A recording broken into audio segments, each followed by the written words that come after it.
Hi, everybody. So today I kind of wanted to talk to you guys about my first experience with camping and also my first experience with camping with a service dog.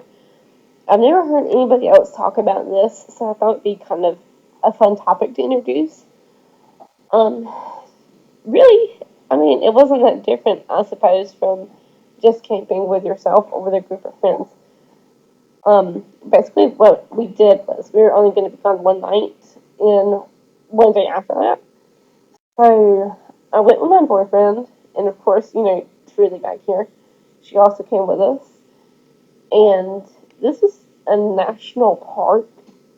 So when we came, there wasn't like any ticket process or anything that you had to go through. You just basically put your surcharge in a designated spot, and then you went to an available campsite. And all I really had to pack extra for Truly was I counted out the amount of food she needed, and I put it in separate bags. So, like in the morning, she only gets 1 cup of food. So I would put her morning feed in a bag for the next morning because I fed her before we left.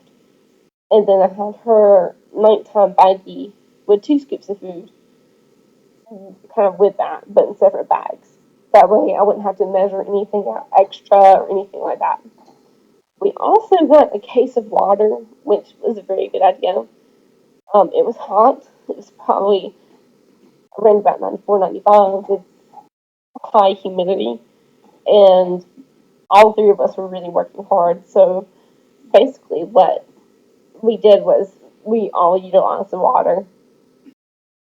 Truly had her own. I got a portable bowl that folds up and I stick it in the pocket of her harness, which was really, really great to have because it's simple, it dries out fast, and it's easily portable. So, all we had to do was, when it was time to feed her, take the baggie with the food, put it in the bowl, and we let her food down, and she ate it. And then it was also great that I kind of take to the river and to the beach. That way, it was small enough to carry around and stuff like that. And she had water whenever she needed it. And, it just goes without saying, make sure you bring extra of stuff. It's always really good to have too much of something rather than not enough of something. So, like for instance, poop bags. Really good thing to have. Um, so I had probably 2 extra rolls just in case, because you never know what's going to happen. And then as far as sleeping arrangements, we had a pretty small 2-person tent, and it wasn't that bad, honestly. Caleb was off to one side, I was off to the other, and then Truly either slept between us or slept at our feet, which worked out really well.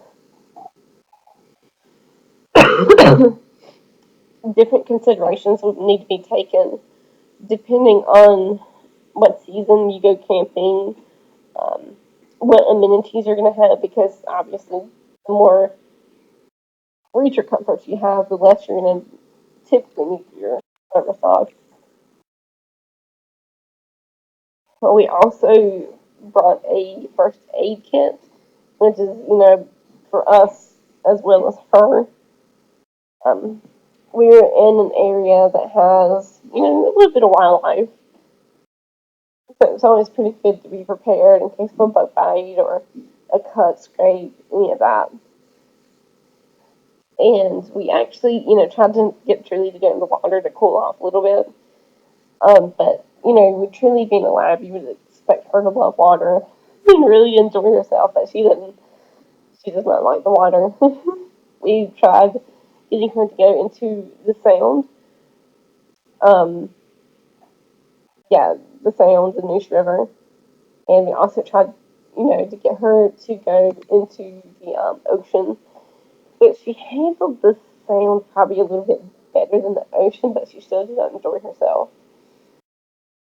So we kind of knew this beforehand. We just want to try it again. So we actually brought a really cool, like, humongous beach umbrella, and it had, the big main umbrella part, but it also had um, kind of like two flaps that came down and covered half of it. So she still had a portion open, but half of it was closed off from the wind and the sand and all that. It had little stakes that you push down to the ground to um, keep the umbrella down, and that seemed to work really good for us. And of course, I had her booties because it was extremely hot, so she did wear those on the beach and the surrounding camp areas that have pavement, and you couldn't necessarily access the grass. At the beach, we did encounter a problem with sandflies, and that was my first time really having this issue at the beach with her.